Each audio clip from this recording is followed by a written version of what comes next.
Well, honey, I just want to say I miss you when you're far away. Don't like to be without you by my side. Honey, I just want to say I miss you when you're far away. Don't like to be without you by my side. Oh, I need your love more and more each day. Without your love, there just ain't no way. I need your love more than I can say. Yes, I need your love, your love much more, your love much more than I can say.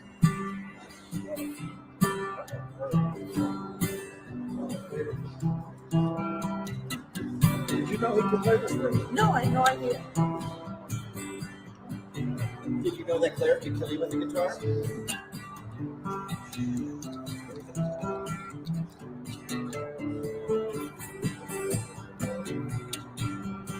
Well, honey, I just want to say I love your pretty smiling face, just like the day you became my bride.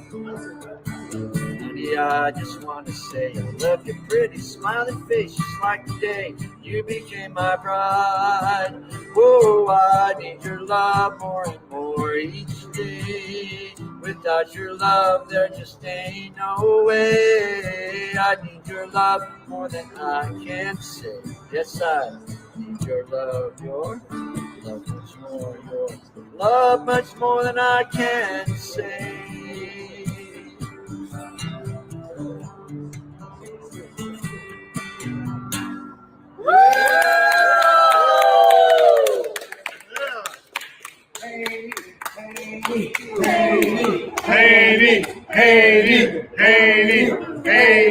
Haney.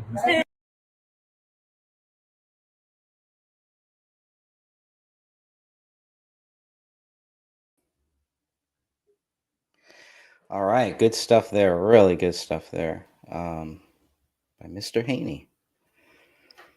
So here we are, just waiting to see if anyone else wants to jump on and join. We're going to go over, hopefully go over some of these documents here. And if anybody has any thoughts or any questions, definitely can get to those as well. It's a very interesting case here that we're talking about with Mr. Haney. So I'm going to pull up a few things while we wait, and we'll kind of read through some of these together. How does that sound? So there are 3 documents, and let me pull this one up. 3 documents that I know of that we have. The first one is from the Amador County Sheriff's Office, and that one is just a 2-page media release covering what they say happened, the official theory, right? The official narrative, as always. So there's that one that one is 2 pages. Then there's a 188-page document labeled as the coroner's report. This is really, and let me see, why is it not sharing? There we go. So then there's this one, the coroner's report. And, oh, hey, Sonny. Thanks for jumping in. Thanks for joining. Very curious case. So this is the coroner's report is 188 pages. Lots of good stuff there. And even though it's labeled as the coroner's report, we're going to go through a little bit of this, because one of the main things that you want to see in a case like this, right? You want to see, what do the first responding officers see? Because it's clear we're not going to get any photos of how Mr. Haney was found, of how the gun was found, et cetera, et cetera. They take a lot of photos, and they want to show us the photos of the suicide note, what they are calling a suicide note. But there's some interesting things related to the blood, to the DNA of the gun. of the chair that was next to Mr. Haney, this folding chair. So those are definitely two main things that I really want to cover here. And like I said, if anybody does want to join, want to jump on the panel, please feel free to. If you don't have the link, I will make sure to send it to you, and we will continue to rock and roll here. The third one is the FBI case file. Now, this is a big one. This is the biggest one of all three, 278 pages. So this one has a lot of the DNA stuff and a lot of other good stuff here too. So I think I will start with the FBI document here. This one is 278 pages. Jump right in here to page 2, because they give us the narrative here coming directly from Sacramento, California. Amador County Sheriff's Office is requesting assistance in processing evidence collected from a vehicle and an RV owned used by the deceased former Department of Homeland Security employee, Philip Haney. Let me just make this a little bigger, easier on the eyes. There we go. Philip Haney. Haney's body was found with a single gunshot wound alongside of the highway outside of Plymouth, California, by a California Department of Transportation employee. So found by an employee, a state government employee. Haney was an author and testified before the Senate Judicial Committee about Government Affairs. If you have not seen those clips, those are some amazing clips, very informative. If you were watching what was happening way back when after 9/11, it covers a lot of that ground. And he covers it very well, very articulate, short, brief manner, which I didn't think was possible, but he does a very good job at that. Due to Haney's high profile, the Amador County Sheriff requests assistance in processing the evidence collected. So that is just some of the evidence there. And let's see, Sonny says suicide stats do not match this supposed suicide whatsoever. Absolutely. Absolutely. And how many times are we going to see that, Sonny, before I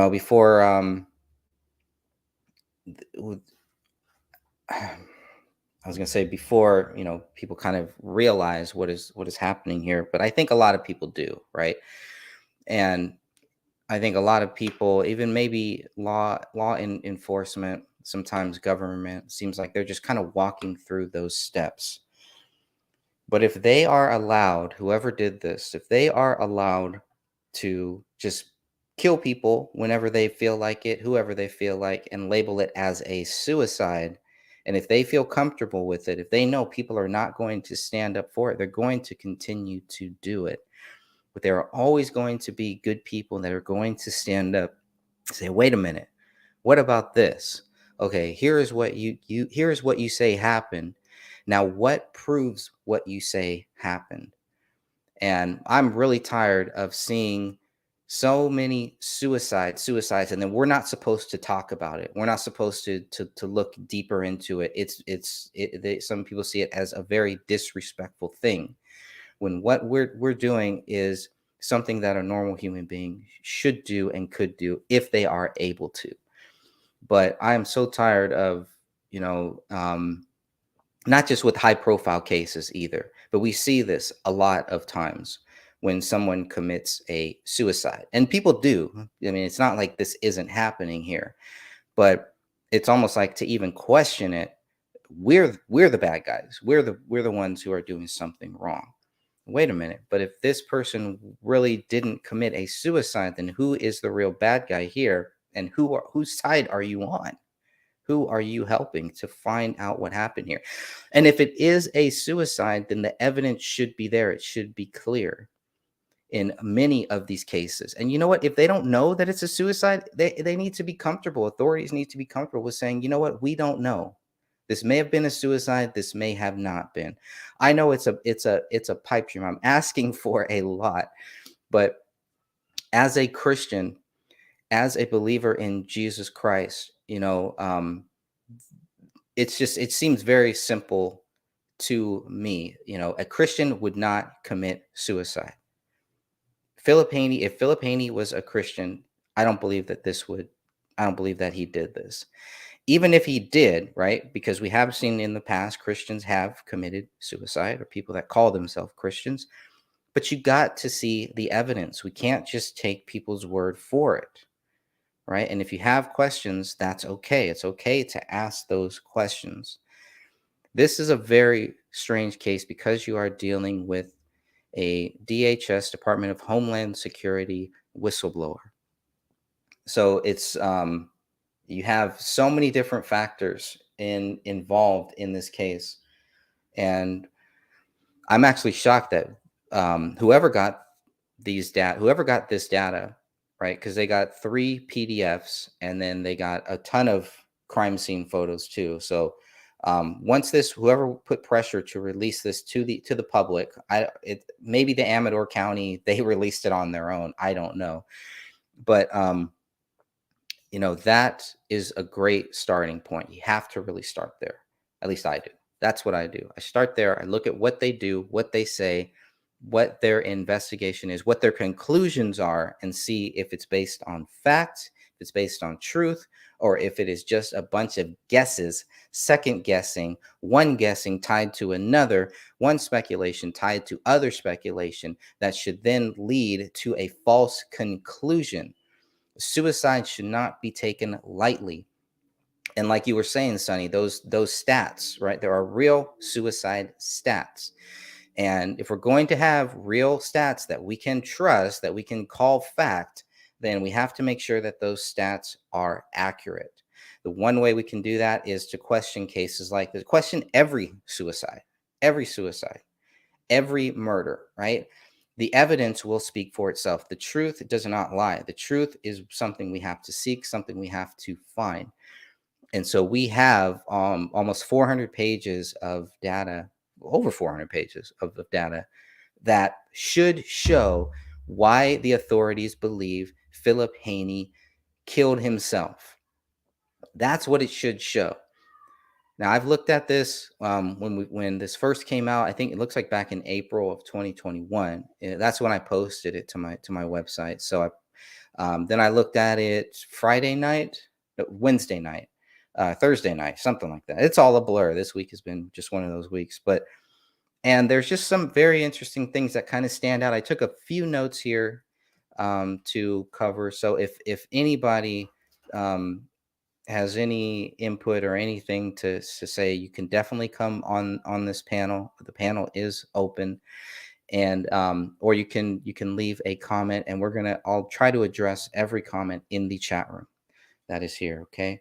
So this is a great one too. Sonny says he would not have committed suicide. He had a mission and a very strong faith. He was deeply respected because of his work and who he was as a man, as well as his faith. Yeah. And his faith is well documented in a lot of his speeches, right? And I was just watching some more of his speeches last night. Very calm, just seems like a very kind-hearted person here. And the things he was saying in those speeches totally go against what the authorities are saying Philip Haney did. In those speeches, he's talking about, I'm going to see this thing through. He's going to continue this fight. He's encouraging other people to continue this fight, to join this effort, to join this fight here. And then he just goes and offs himself. That is very hard to believe. The timing is also very strange because it's right during what I call the COVID confusion era. It's right during that time. Sonny also says, I think he was being watched. I think you're absolutely right on that. And he's probably talked about that. He's probably mentioned that in these FBI documents. They say that he had files that he should not have had. He was not supposed to have those files. And Sonny, you may know this one too. He was working on a new book, right? I don't know if we know anything about that book or if anyone has any information about the topic of that book. That book is somewhere. If the police collected all of his thumb drives, then they should have some type of a copy of that. The other question is, we see sometimes people have what's called a dead man switch. And I hear that a lot. I've never really seen one. I've never seen a switch flipped, but I do hear that often. I haven't really heard that in this case. But we're going to look at the what they call a suicide note, and we're going to look at some of those things with the suicide note. So the main things for me that kind of stand out so far of what I've looked at: the DNA, the blood, where the blood is, where the blood isn't, how the blood is not on the gun is a little strange. The distance, the reports do not, at least the part that I read, unless I missed it later on, it may be down there later on. It's 278 pages, but so far from what I've read, um, in a little more detail, going back now, reading more detail, taking notes, which I will continue to keep doing. From what I have read here, they do not know the distance of how far or how close he was shot from. That tells me he could have been shot from a far range, right? So the gunshot residue should be there, right? We should be able to find that and see that easily. Hey, Sophia, good morning. Good morning, everybody. I'm up a little earlier than normal here. It's kind of nice to do this in the morning on a bright, beautiful Saturday morning, right? And we don't take life for granted. And we cannot be scared. We cannot be fearful of these things that God is showing us. If God is leading you to do something, you better do it. You have to do it. You will do it, right? Look at Jonah, right? Jonah said, "Nope, I'm going this way." Got swallowed by a whale and spit out exactly where God wanted him to go. Um, was that the case with Philip Haney, where he just felt like you said, Sonny, he had a mission. He had to go on this actual mission, and that's it, done, right? And then all of a sudden, he's gonna turn away from everything, turn away from his faith, turn away from every person that he's ever stood up in front of, turn away from all of the people who has read his books, all of the other people who were in that first clip that we showed clapping for him. He just turned away from all of them and just ended his life. Why?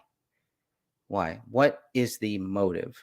The assumed motive, or one of the motives that's kind of floating out there like a big fart, is that he did this because his time was short. So instead of just dying of natural causes, which is what God would have wanted, then he's gonna off himself on the side of a road or in this little parking area, park and ride area, um, off of a very major main highway, about 3 miles from where the motorhome is. Really, I mean, it's just very interesting. But I don't know if anyone has heard of a guy named Philip Marshall.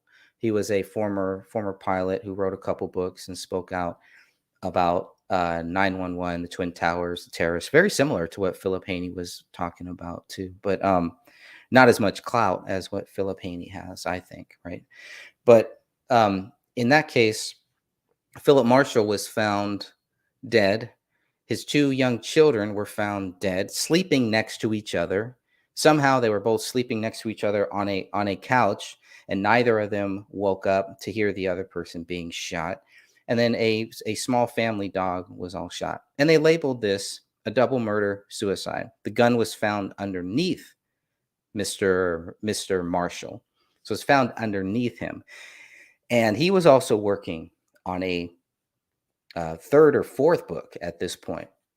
So if you haven't heard about Phil Marshall, it's a pretty interesting case. But some of the comparisons between that and between the Philip Haney case, it's like it just really bothers me where the gun was found and where his body was found. It bothers me that we have a lot of photos and stuff like that taken later, right? We have a lot of that data, even a lot of the data that they put into the documents doesn't talk a whole lot about what happened that very day.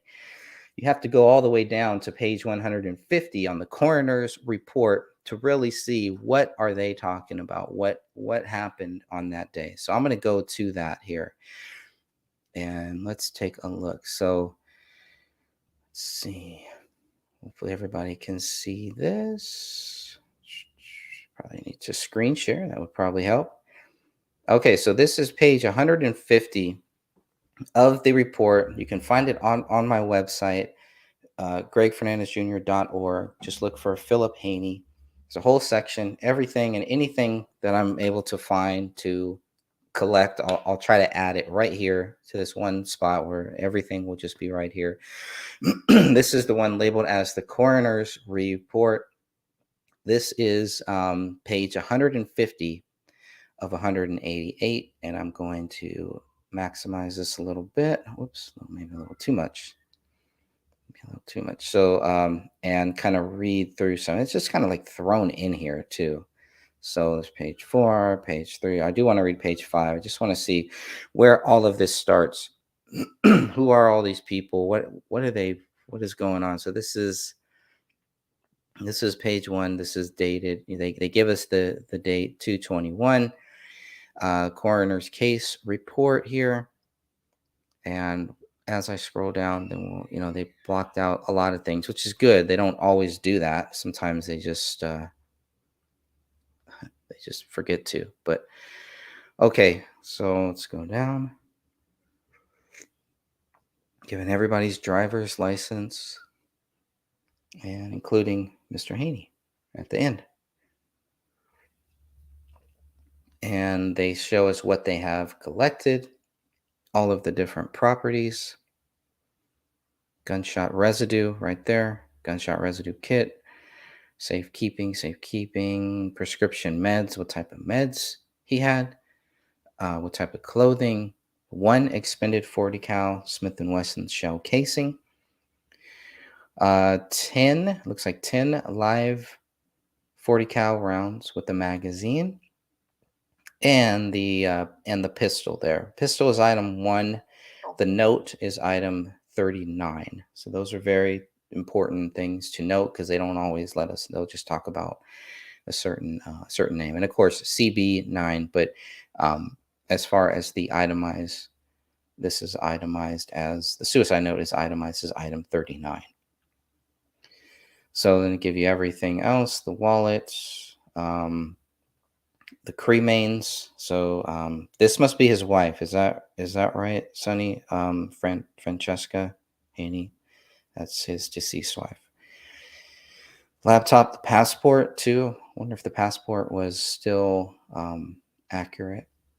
So that's what we have. Let's read a little bit about this because this is what I really want to see. What did these first responders see? And it doesn't show. I'm sure at the bottom it'll show which officer this is.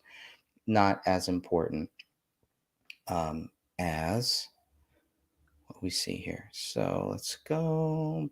Where are we at? There we go. Okay. On February 21st, 2020, at approximately 10:15 hours, I was dispatched to the intersection of Highway 124 and Highway 16 in the unincorporated area of Plymouth. According to the call notes, a California Department of Transportation, Caltrans, employee noticed a red Nissan Rogue at the above-mentioned location and found a subject lying on the ground behind the vehicle, with a gunshot wound in his chest. So to see the gunshot wound in the chest, Philip Haney must have been lying on his back. Is that right?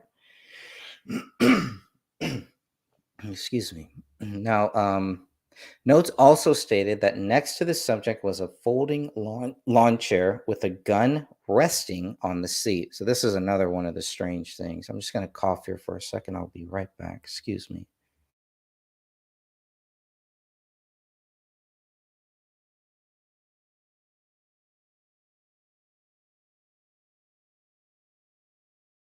All right, sorry about that. There is a cough button here. So, let's see. Okay, Sophia says, in my opinion, what he had on his computer was what actually got him killed. Interesting. You're talking about Philip Haney. I know I veered off into Philip Marshall a little bit, so I just want to make sure um, that I was talking about the right, that you're talking about the which Philip. Every time I was talking, I remember when I first looked at this, I started talking about Philip Haney, and I kept wanting to say Philip Marshall and had to stop myself. All right, I will continue on here. So, Philip Haney. Okay, thank you. All right. So those, I mean, just that right there, and that's on page 150. This one paragraph is very crucial to this case, to understanding how everything was found. I responded code 3, lights and sirens, and arrived on scene at approximately 10:22 hours. Upon arrival, I noted the above mentioned vehicle was located in a large roadside gravel turnout. The turnout was located on the west side of Highway 124, approximately 500 feet south of Highway 16 intersection. It should be noted Highway 124 traveled north and south, while Highway 16 traveled east and west. I noted the red Nissan was parked at the westernmost side of the turnout, near the edge where the brush began. I noted several Caltrans trucks parked at the south side of the turnout as well, and a California Highway Patrol vehicle parked near the Nissan. So there was already CHP on the scene. So Caltrans is there. A Caltrans employee reports this. Then CHP shows up. Got to see that one. Hopefully that is in here somewhere too. Officer Platts, CHP Officer Platts. That report is going to be definitely the most crucial to understanding. And let's keep going. After parking my patrol car, I contacted CHP Officer Platts, who advised he arrived on scene a few moments prior. Officer Platts indicated he checked on the subject and believed he was deceased. Officer Platts advised he had not touched or moved any part of the scene prior to my arrival. I noted the Nissan was parked facing south, with the driver's side of the vehicle facing 124. That's important there too. I walked around to the passenger side of the Nissan, where I located Philip Bruce Haney lying on the ground next to the passenger's side rear door. So by the passenger side, that's another thing, by the passenger side, not by the driver's side, not in the car is where you would really expect.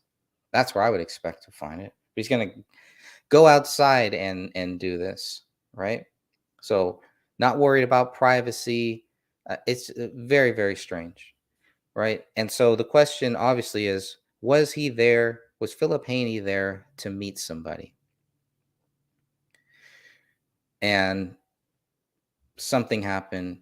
How does he end up on the passenger side? Why go all the way to the passenger side?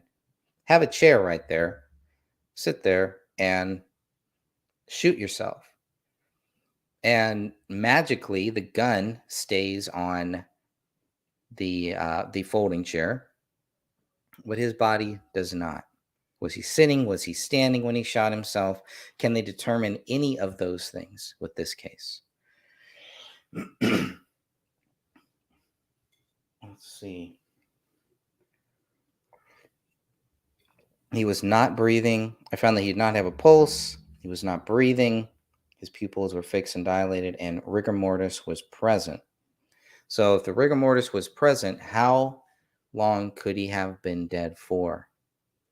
Right? Because they're not going to be able to know when Philip Haney really died. Based on the blood and everything found at the scene, it should be pretty easy to determine if he died there. But they will never be able to know exactly what day, what time that he died. They should be able to narrow it down, and I'm sure that they do some. Hopefully, they do some background work. And yes, that is. Let me go back to these questions here. So yes, so the somebody says there was a book was due that would expose people, and Sophia says he had contraband that was on his computer. At least that's what the report said. After the information was handed over to the FBI, his death was ruled a suicide. Up until then, it was homicide. Interesting. That's very interesting. So with the rigor mortis, several hours. Okay, good to know. Sonny says, very significant. Was he driven there as a passenger? Someone else shot him. Wow, totally does not make sense. I agree, it does not make sense. But he was in full rigor at his autopsy, to which is a week later. Weird. Yeah. Well, remember, they didn't even do the autopsy still like what, 5 or 6 days later. So, and Sonny asked a question here too. Did he die to 2020? And I think the suicide note, it's weird because it is dated. So it's dated February 21st, 2020. So that could be another reason why they think, well, it had, he had to have done this then. Is that a suicide note? We're going to definitely look at that and read through that one as well. So excellent questions, please, or excellent comments, I should say. Please keep them coming. So, the angle, yes. Another one here. The angle of the bullet was downwards, like someone was standing over him or was taller than him, right? And if he was sitting in the chair, right? But if he's sitting in the chair, shouldn't there be blood somewhere on that chair? So we'll see. We'll see what we find there as well. All right, let's keep pressing on here. So he says, I noted the decedent. I kept wanting to call it the decedent. The decedent was lying on his right side. So he's on his right side with his head oriented south. Okay, so he's on his side is where he's found. I noted that his chest and the ground directly under. Okay, so his chest and the ground directly under him was soaked in blood. I noted that he was wearing a blue button-top shirt, dark blue vest, gray pants, black socks, and black shoes. I found the blood on his clothing was still wet. So does that help us narrow down how long he had been dead there for by the wet blood? And they do talk about the weather somewhere else too, and it seemed like a nice, cool, clear day. So I don't know if that plays a factor into it as well. I noted white cotton protruding out of a small hole in the back of his vest. Well, that's interesting. White cotton protruding out of a small hole in the back of his vest, which appeared consistent with that of an exit hole from a bullet. Okay. The back of his vest. So, while his right hand was grasping the frame of the aforementioned lawn chair. So his right hand is reaching for the lawn chair, grasping the lawn chair. That's pretty interesting too.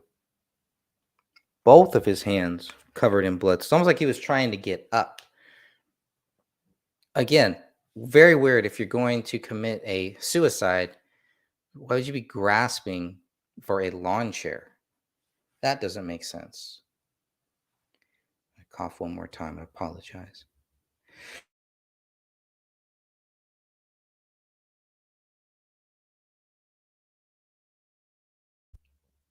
All right. Coughing is complete. I mean, this is just such a strange thing. But right here, this is what we are seeing. So, yeah, most likely, it says most likely he was grasping his chest and trying to get up. Yeah, you wouldn't need to do that if you just were there to die. Why would you want to try to get up? It's very, very curious. Very curious. We really need a photo of that lawn chair, and maybe it's there. Maybe I missed it. If it is there somewhere, it should be in that short 5-minute video. Let's see. His left hand is resting on the ground. His right hand is grasping. Both hands covered in blood. Located a patch of blood-stained dirt near his upper back, which was approximately 6 inches in diameter. I also located 2 smaller areas of blood-stained dirt one near his mid back, and the second near his lower back. Maybe was he moving around? Okay, he said trying to get up, trying to move around, trying to do something. This is page 150 of the coroner of the autopsy one, the coroner's report, if you want to look that up. Directly in front of his head, I noted the aforementioned folding lawn chairs. The lawn chair is right in front of his head as he's grabbing it, which was green and brown. In the seat of the chair, I located a black semi-automatic pistol chambered in .40 caliber. Okay, let's see. Sheriff's dispatch later advised me that they could not locate the pistol in the automated firearm system. I noted the pistol was oriented with the muzzle facing south and the grip handle facing west. Okay, that's going to be very important too. Next to the chair, west of the chair, on the ground, I located a pair of black frame glasses. Right, because if you're going to commit suicide, you want to keep your glasses on, for sure. I searched the immediate area around the decedent, but was unable to locate a bullet casing. Prior to moving anything, I took several photographs of the scene. Those are the ones you want. Once initial, or at least a sketch, right? I mean, I'd be happy with the sketch of this. Doesn't have to be exactly the real photo, but a sketch of how this body was found. Somebody should have done that. Maybe it was done. Based on the photo, it wouldn't be too hard to do. Okay, once initial photographs were taken, I removed the magazine from the pistol and then removed a live .40 cal round. So you only have 3 people at the scene, possibly, who see exactly where the gun was prior to it being picked up, to the magazine being taken out. There are photos of it. Should be able to get those photos. That should not be a big issue. I feel another data request is coming on. So we'll think about that.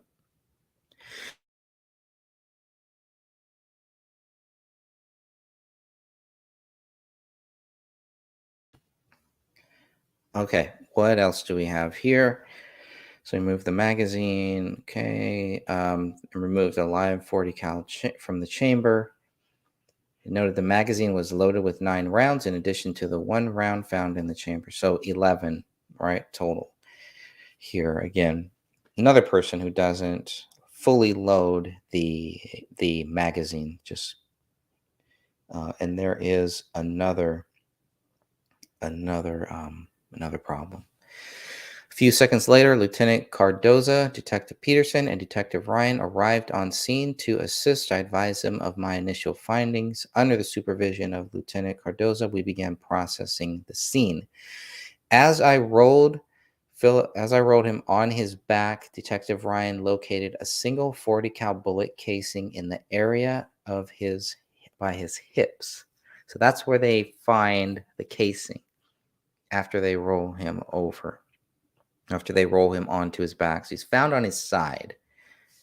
He's going to lay there, die on his side, reaching for the chair. I don't know. Both hands bloody. Shoots himself in the heart and apparently does not immediately die based on what I'm reading here. Just a guess. The bullet casing was partially buried in the gravel, and it appears that the decedent was lying on it. In the area where the decedent was lying, I located an approximate 16-inch diameter blood stain in the dirt. The bullet casing was collected and later logged into the Amador County Sheriff's Office evidence locker along with the pistol. All right. Let's see. I'm going to drop this link here. If anyone does want to come on and join, I was hoping a few others would join today. It looks like they may not be able to. So, I'm going to open it up. All right. As we read along here, and I'll probably go another 20, 30 minutes or so, depending on, I have some notes here, so I just want to make sure I covered those notes. Shouldn't take too much longer. Okay, I searched the decedent's person where I located a harmonica in the left interior pocket of his vest. I found no other property on his person. That's interesting. Just a harmonica in the left pocket. While searching, I located the hole in the left breast pocket of the shirt, which appeared consistent with that of a bullet hole. I noted that this area of the chest was saturated in blood.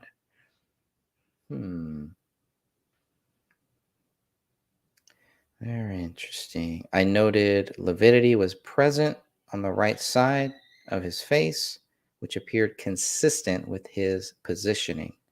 I inspected the area around him, but did not locate any disturbance in the gravel, which would have indicated a struggle took place. Okay.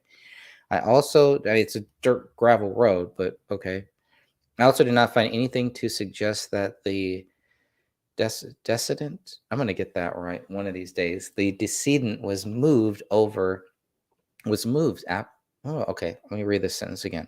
I also did not find anything to suggest that the decedent was moved after he collapsed to the ground. Okay, so they don't see he was moved. He just collapsed to the ground. He moved himself at least. If nobody else moved him, there's movement. Looks like okay. I noted lividity was present on the right side of his face, which appeared consistent with his positioning.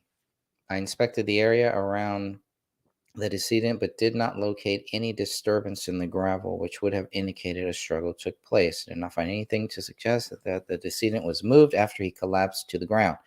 While examining the decedent, detectives found the decedent's vehicle was unlocked and the keys were inside. They located a handwritten note on the dash along with the designation of beneficiary document. I examined the note and found it was dated February 21st, 2020. The first line of the note read, I know no one who knows me will understand why I took my own life, but there are good reasons, right? And so here we have where they are pretty much saying that, this is the biggest evidence that they have that this is a suicide note, and they should be easily able to compare his handwriting to this handwriting found on this note. The note went on to explain the love he had for his family and instructions how to handle his affairs. The note appeared consistent with that of a suicide letter. I then reviewed the designation of beneficiary document, which stated, his daughters received. Okay, so that's more the personal stuff of what was supposed to happen. It's not really a legal binding document, I would think, but this is another reason why, in order for the beneficiaries to be able to follow through with Philip Haney's blessing, they would have to take this note as a suicide note. If they go and say this isn't a suicide note, then everything that is mentioned in this note could affect them. That's another thing to make note of. Okay, another thing to make note of. So it kind of forces the family to agree that this is a suicide note. This isn't something that Philip Haney would have done outside of that. Maybe get legal paperwork. Maybe all that was all done. But why put it all in this note? If you really want to get your affairs in order, there is a nice legal, easy way to do that, which Philip Haney could have easily done without putting it in this suicide note. But again, this really will force his family, the beneficiaries, to agree, or at least to not question that this is an actual suicide note. It puts them in a very difficult spot here. Okay. Now this is, what does it mean? The document was signed by the decedent and dated January 2nd, 2020. I don't understand that. So the note was dated February 21st, 2020. Gotcha. Okay. Gotcha. So the beneficiary document. Okay, I'm sorry. These are two separate documents. The designation of beneficiary document, which is in here too. That is in there. It says what everybody gets, and would it be consistent with the suicide note? I guess would be my question. So inside the vehicle, detectives also located his U.S. Customs and Border Protection badge and identification card. Also located in the wallet was his California driver's license. And they have photos of that too, with some of the stuff blocked out. The phone was placed on airplane mode before being logged into the Amador County Sheriff's Office evidence locker. The remaining items located in the vehicle were miscellaneous in nature. Okay. So I think that's what I wanted to just cover. Oh, they do have the guy. Okay. Let's read this one. The reporting party, Nathan Craddock, who advised he worked for Caltrans. So Craddock explained that at approximately 6:40 a.m., while driving into work, he turned into Highway 124 and observed a red Nissan parked in the turnout. Craddock said he did not think much of the vehicle parked in the turnout, as it was a popular spot for people to stop. Craddock explained at approximately 9:52 hours, he was driving his work truck and pulled into the turnout. Craddock said when he parked his vehicle, he noticed the Nissan was still parked in the turnout. Craddock advised he looked more closely at the vehicle. He noticed the decedent's feet lying on the ground. Craddock stated he called out to the person who did not respond. Craddock said he did not approach the decedent at that time and did not see that he was shot. Craddock explained he called his supervisor and asked that he meet him at the turnout. Craddock told me he left the scene to pick up a load of brush that was going to be stacked in the turnout. So he sees the car at 6:40, the red Nissan. It's not clear if he sees a person in the car. That would be very interesting to note too. Does he see a person inside of that car or not? Hmm. Okay, let's see. So it goes back. Yeah, did not approach. Okay, he left the scene. He advised approximately 10:05 a.m. He returned to the pullout where he met several of his coworkers. Craddock said they approached the decedent, at which time he noticed the decedent was covered in blood and the gun resting on the chair. Craddock said they immediately contacted their dispatch center, who then contacted the Amador County Sheriff's Office. Craddock explained that when they walked up to the decedent and realized what had occurred, they immediately backed away from the scene. Craddock said they did not touch or move anything. After speaking with Craddock, I spoke to his coworker. Okay, so this is the guy who, remembering the Nissan park there. Montano said he did not think much of the vehicle given the popularity of the spot. He said he also remembers seeing a white work truck parked in the turnout at about the same time, which he believed was a Pacific Gas and Electric truck. He said he remembered seeing a male sitting inside the PG&E truck that was wearing an orange vest and was using his cell phone. Montano did not believe the two vehicles were related to each other. Montano said he later met Craddock back at the turnout where they found the decedent. So neither of them are reporting. If they can see the person in the PG&E truck, no one is reporting seeing anyone inside of the Nissan, inside of Phil's Nissan.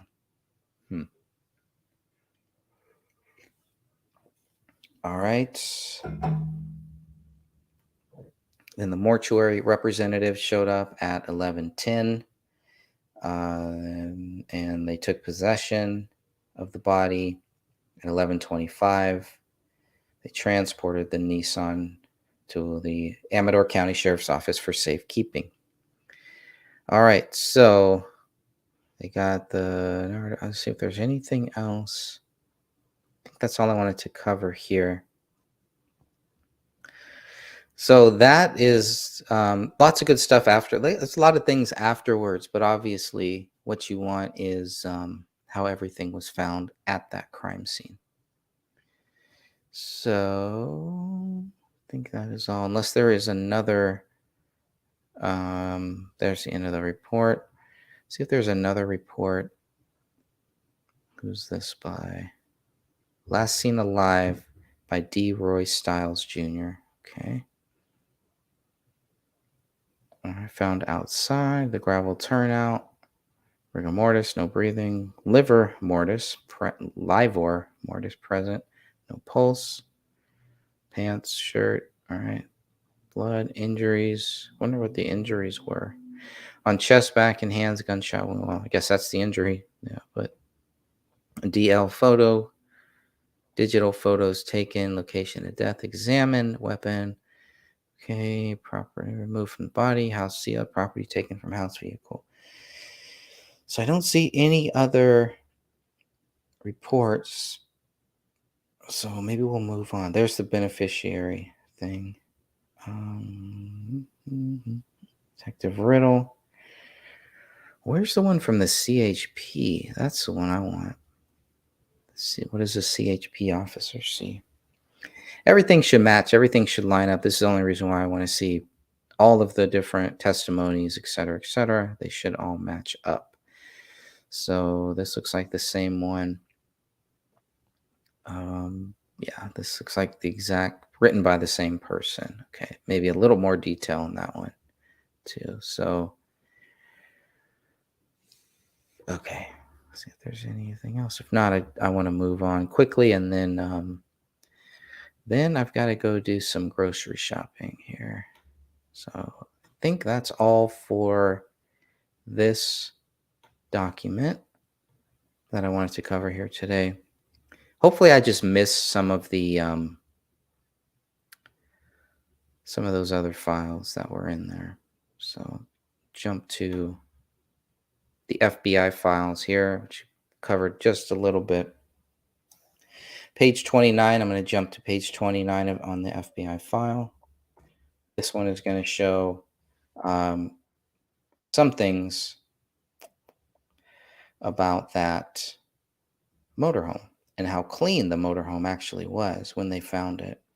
So lots of interesting stuff here, but everything looks very clean when they find it, before they take everything outside and dump it into the RV. So, and has all of the evidence they collected, vacuum filters. So, more proof he's keeping the place clean, I would say. CDs, the Bible. Yep, there it is. Sink, P-trap, documents, tin canister, et cetera, et cetera. So, if you want to know what was in there, what they found, they have all of that starting at around page 29. That will be a good place to start. Documents and the gun. What does Sophia say here? So the first guy doesn't move the gun. Yeah, the CHP officer, as far as we know, and that's why we want to see that document to see if the CHP officer did move the gun. It looks like the Caltrans. I'm sure they didn't move anything. I'm guessing, but if the CHP officer didn't move anything, the Amador County Sheriff's deputy did after taking photos. So, I guess that's protocol. That's standard. I know I've heard why they do it. I don't know what the threat exactly would be with the person dead there, but okay. I've seen that happen in other cases too, so it's not uncommon as far as when you compare it to other cases, which is what you should do. You want to compare it. Okay, now we're going to jump to page 102. So page 102 here, and this is some of the firearms trays. So this is where you would expect to see, there should be gun shot residue on his hand, right, on his right hand. Depending on, was he left-handed, was he right-handed? All that is going to play a very big factor into this. So This was all classified too. So, I mean, it's FBI, so that's what they do. But then sometimes it's easier to get federal documents like this than it would be to get it directly from the Amador County Sheriff's Office, maybe. But definitely worth trying. So, and the medical examiner's office. California medical examiner's office, usually there's just like a fee that you pay and you can usually get it. So I was told that by a coroner in the Phil Marshall case, and then we tried to get it and couldn't get it. It's no, only family can get it. All right, well, whatever. So let's look at just a few things I wanted to look at here. Gunshot residue. The results of the firearm and gunshot residue distance determination are included. And basically what they're saying here is, I'm going to jump to that because I skimmed through that and read it. I was like, wow, that's pretty interesting. Okay, so due to the proximity and progression of the holes in the two shirts and vests, the item 32 long sleeve shirt was selected for gunshot residue. Based on the physical effects, the item 32 appears to be the outermost garment and was selected for chemical processing. So they should find gunshot residue. The residues and physical effects are consistent with the muzzle of the firearm being in contact or near contact with the item 32 long sleeve shirt. The 96 cartridge case, which bears the head stamp of Winchester ammunition, have identified been fired from the pistol. So the shirt, did it show which side of the long sleeve shirt? Saying there is gunshot residue is what they're saying here, if I'm reading it correctly. The gunshot residue is on the sleeve. So physical consistency, reach observable measure. Okay, two items are in agreement physically consistent if the dimension features are clearly different. If there's a lack of observation, results are inconclusive. Okay, firearms function. So there's that. I'm trying to get to where here's the gunshot residue. So they're examined. What do they find? Some of these cases are noted. Each of these tests are chemically specific and produce a color reaction. Do suspect firearms submitted when a test results specific distance are different. This is used, okay. Could not be reproduced at a distance of 4 inches or less. Well, there you go. When no suspect firearm is submitted, results are more general. If the only reaction produced in testing is a small ring of lead or copper around the suspect bullet, if this is considered consistent with the passage of bullet, but no distance determination can be made. And that's really what they end up finding here. So they're not sure exactly how far away it was. All right. Interesting search again. Let's see. So that was one of the stranger things, I think. One of the many of this case. Look at the last page about the car. What page is that?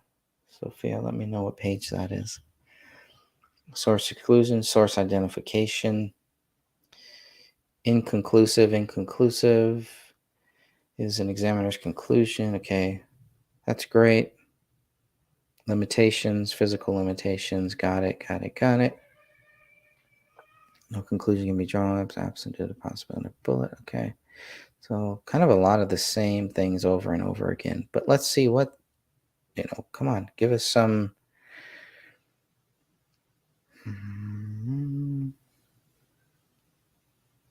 Not giving us too much.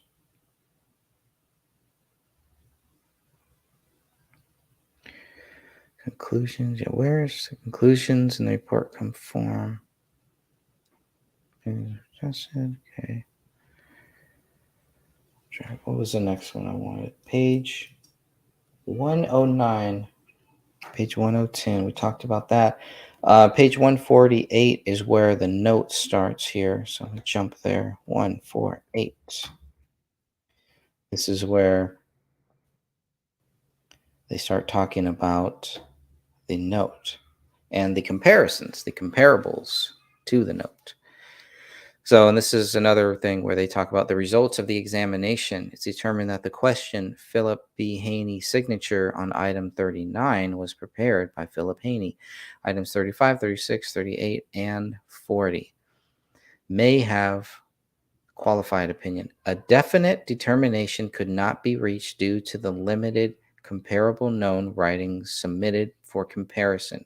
However, significant characteristics in common were observed, which indicate Philip Haney, items 35, 36, 38, and 40, remaining may have prepared the remaining handwriting on item 39. So first it's like, yeah, it was determined that Philip Haney's signature on there was his, right? But not the whole note. It's pretty it's kind of a, they're trying to have it both ways here. There's no indented writings of significance observed on item 39. That's another interesting one too. So just wanted to briefly cover that. But if you want to look at that, you can look at page, starting at page 148, and the note itself is there on page 160. Okay, so when it says may not have qualified opinion, this opinion is based on the prevalence of dissimilarities between two bodies of writing. However, a limitation exists which prevents an elimination. So they can't eliminate him. This is a less than definitive opinion and requires an explanation of limiting factors. So there it is.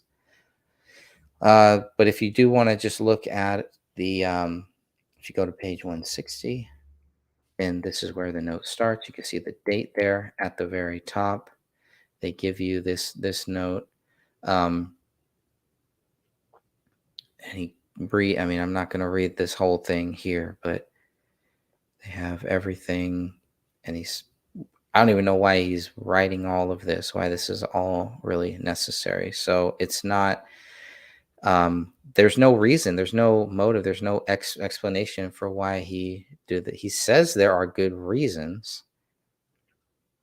but then where are they? There are no other options but one. I mean, that's just so hard to believe when we know that there are always options. A guy like this would have probably known, I would think. But then the DNA. So if you do want to read that, you can start that on page 160 of the FBI PDF 176, page 176. Almost done here. Then we'll look at the last page. Page 176, this starts the DNA testing results. Some of the most interesting things that I found, that I've read in this whole case here. And they give you what the items are. So make a little list of what those items are. And then what they find. First of all, blood was not detected on item 1. I found that very, very strange. But okay, maybe, not impossible, obviously, but still strange. Now, this is another strange thing. Item 1, 1. Male DNA was obtained from item 1. Item 1 was interpreted as originating from 3 individuals, 3 people. Wouldn't that be a sign of a struggle there? If you have 3 male DNAs on here. Was he sharing this gun? Not only did they do a ride and share, did they do a gun and share? So I got some real problems there, and that's on page 179. That's some pretty interesting information, I would say. That's what I would say. Okay, yeah, we'll look at that. Definitely look at that for sure. Sonny says Philip Haney would have had samples of writing from DHS, right? The suicide note looks like it was written by someone else. Yeah, and even in the crime scene photos, right? They lay out a bunch of his writings. So they had a bunch of his writings, recent writings, but yeah, they should have some old writings from DHS, I would assume, some handwritings, at least him signing his name. So maybe that's why they're able to say that they believe he signed his name, but they're not sure about writing the whole note. They seem more sure about him signing it than anything else. But why the heck are there 3 people's DNA on this gun, on the pistol? Let's say one was the officer who picked up that gun, maybe. Then you still have 2 others there, but I don't know. We do know the officer did pick up that gun. We don't know if he had gloves on, how that affects DNA, et cetera, et cetera. But to have no blood on the gun, I thought was pretty interesting. The gun found on the chair is also another fascinating thing. It's in the 278 page FBI file report, Sophia. It is on my other website. Do they not wear gloves? Yeah, I don't know. I'm not sure. So, Sophia, you should have 3 documents. There should be 3. There's a coroner's report. That one is 188 pages, I believe. But the one I'm looking at right now is the FBI files, and that one is 278 pages. Yeah, if you go to, Sophia, go to or type in gregfernandezjr.org, there will be an article, if you scroll down a little bit, titled Philip Haney, and it has all 3 of those documents there. Good to check out. But this DNA stuff here, I mean, that to me was very, there's another one that is pretty interesting here too. So the DNA results from item 1 are 2.6 octillion times more likely if Haney and 2 unknown unrelated people are contributors than if 3 unknown unrelated people are contributors. So here they can't rule out that Haney, which is, it's his gun, so they can't rule out that his DNA is on this gun. But that doesn't necessarily prove that he shot himself either, from my view. The gunshot residue would be a very strong indication. If they find the gunshot residue, I'm going to have to go back thoroughly when I have more time to go back thoroughly through that part, the gunshot residue part, because that will be very telling. Here's another thing. Item 7, 9, and 14. Listen to this one. This is pretty interesting. Item 7, 9, and 14. These are swabs from the front passenger side panel handle, rear passenger side door panel/handle, and the glove box, respectively, of the Nissan Rogue. Male and female DNA was obtained from items 7, 9, and 14. The DNA, unlike Haney, obtained from items 7, 9, and 14, is consistent with each originating from a mixture of individuals and is suitable for comparison purposes. So, one thing you always look for is DNA, missing DNA, or other DNA to show who else was there, who else was, here. This could have been anybody. How long would the DNA stay on this car? That would be another thing, right? To see. But there's male and female DNA on that, on the Nissan Rogue. But the other thing, last thing I want to get to here before I shut this one down, and if anyone has any final thoughts or any final comments, please make sure to leave them in the chat, and I will try to address that, try to make sure I bring that up. But I want to talk about the chair. The chair is item 100. This is another thing. So the gun, the chair, and the note. These are the 3 main things for this case here to really understand, and the gunshot residue, so the clothing, to understand what evidence do they have that led them to believe Philip Haney took his own life, right? You have a gun with other people's DNA on it. There's no blood on this gun. The way that they find Mr. Haney grasping for this particular chair here, that's why there is blood stains on the metal bars and the canvas of the chair, they say too. So there's no blood on the gun, but there's blood on the canvas of the chair where the gun is on. How does that happen? Now, the blood stain that they find, they say this, the male DNA was obtained from 100 and is interpreted as originating from one individual. And we can clearly assume that that is Philip Haney because he's grasping for this folding chair. And apparently the folding chair is just kind of set up the way that you would normally set up a folding chair. It's not tilted over or anything like that, as far as we can tell, as far as they say. If it was, I think they would have noted that. So it's definitely, this one is 9.8 octillion times more likely if Haney is a contributor than unknown. And I mean, he's visually grabbing this chair, so that's not hard to understand. Now, the handle, let's talk about the bottom of the seat and the handle, the fabric around the armchair. Male DNA was obtained from item 102, and this was interpreted as originating from two individuals here. So here again, you have two people who have DNA on the chair handles, on the bottom seat, and the fabric around the arms of the chair. Two. Okay.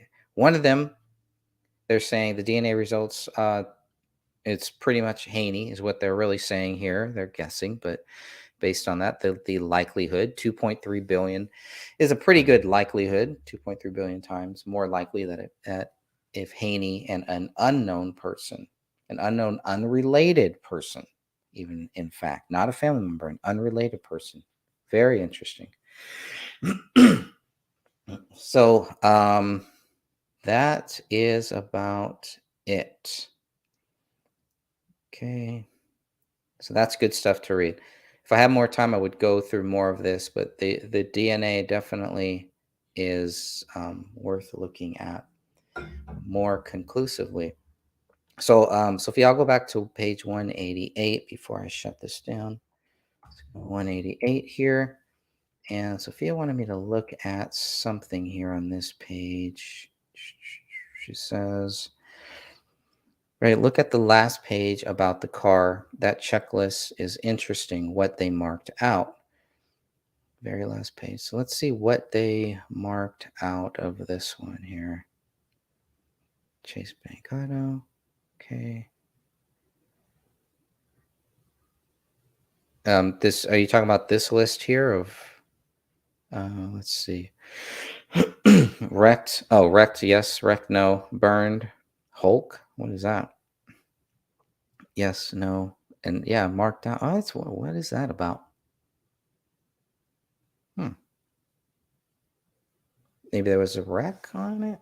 I don't know. That's pretty interesting. Hard to interpret that. Good eyes though. Good eyes on that one. Seat front, yes. Crossed out, no. Seat rear, crossed out, no. But the condition, burned hulk of the car and wrecked. Yeah. Yeah, it is a little weird. That is a little weird. All right. Well, I am going to wrap this one up here. I do want to thank everybody who has joined, everybody who is a part of the Justice for Philip Haney Facebook group. And there is going to be an event on Monday, February 20th, I believe from 10 a.m. to 3 p.m. at this site, at this cross intersection. If anyone is going to be there, please, if you could take some photos, take some videos to give us an eye on the ground perspective, where the car was, where it was found, where these highways were, anything like that is really going to help new researchers like myself to get quickly caught up on some of these different questions. If you see anything out there, that would be very, very helpful. So again, I just want to say, God bless you all. Thank you for watching this, whoever is watching this later. And we will continue to look into this case here. A very, very strange one. Only happened, what, 2 years ago? Maybe almost three years. So it's still kind of a very fresh case. Probably didn't get a lot of the attention that it should have because of when it happened, right as about COVID was about to pretty much take over and just ruin billions of people's lives, probably. So God bless you all. And until next time, I will shut this one down. There will be a next time on this one for sure.